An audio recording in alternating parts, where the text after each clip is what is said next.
La santé maintenant avec cette découverte étonnante de 2 chercheurs de l'Institut Pasteur de Guyane. Les résultats d'une étude sur la chloroquine, une molécule anciennement utilisée comme antipaludique qui a été stoppée dans les années 90. Ces résultats montrent que les parasites sont redevenus sensibles à la molécule. Malgré cette avancée, le médicament ne sera pas autorisé sur le marché. Les explications de Flore Vigneron et Alfonso Martinez.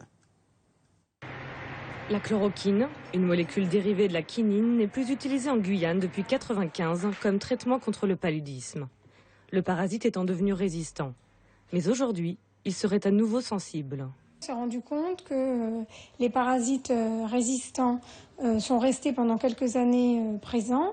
Et puis, avec le temps, ces parasites résistants ont muté, ont acquis une nouvelle, modifié leur gène pour redevenir sensibles à la chloroquine.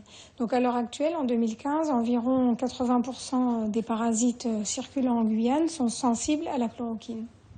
Une découverte importante qui aurait pu réintroduire la chloroquine comme médicament antipaludique. Et pourtant, ce ne sera pas le cas. Non, absolument pas, parce que même si 80% des parasites sont redevenus, disons, sensibles à ce médicament, ça reste trop peu.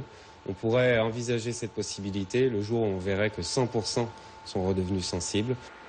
Les résultats de l'étude révèlent aussi qu'une autre molécule, la pipérakine, utilisée aujourd'hui comme médicament antipaludique, serait moins efficace.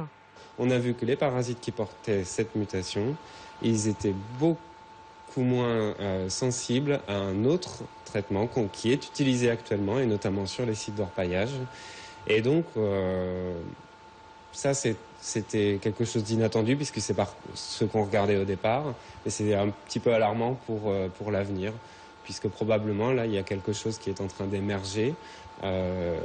Et donc, ce qui vient avec cette étude, c'est que déjà, du coup, on a trouvé des outils qui vont permettre de surveiller cette émergence.